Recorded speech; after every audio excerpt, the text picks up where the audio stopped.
This country is sticking with its overall distancing measures for another 2 weeks, but there are some adjustments being made.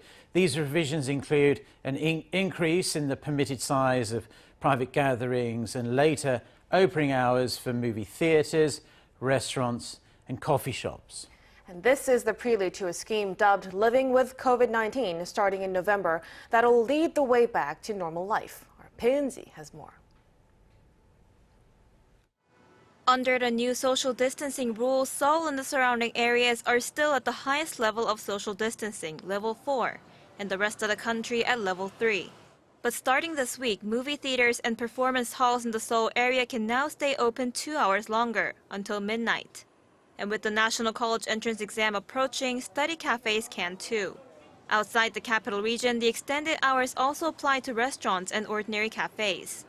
As for limits on private gatherings in the capital region, they can have up to 8 people, up from the current cap of 6.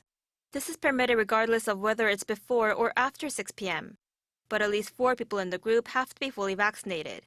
Elsewhere in the country, gatherings of up to 10 people will be allowed, as long as 6 people are vaccinated. And as for weddings across the country, up to 250 people can attend the events, as long as the number of unvaccinated is capped at 49. On the first day of the new measures, people seem to be welcoming the eased restrictions, in hopes of getting the economy back to normal. The vaccination rate is pretty high now, and new daily cases have fallen to the 1400s after being above 2,000 for a couple of weeks. So I personally think that, considering the economy, it's better to start slowly easing the measures.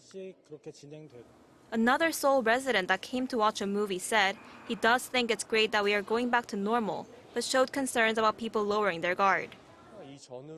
I think it's great that things are returning to how they were before the pandemic, but I think people should follow the rules strictly. An owner of a coffee shop says this should have been done sooner, and hopes they'll let cafes stay open later too. I think the easing of the rules on gatherings will be effective, but I think this should have been done sooner. Also, the people do tend to come to our coffee shop after 10 p.m., so I hope they will change the rule on operating hours. It seems the new social distancing rules are welcomed by both small business owners and the public, as the government prepares for a shift to living with the coronavirus early next month. Bae Eun-ji, Arirang News.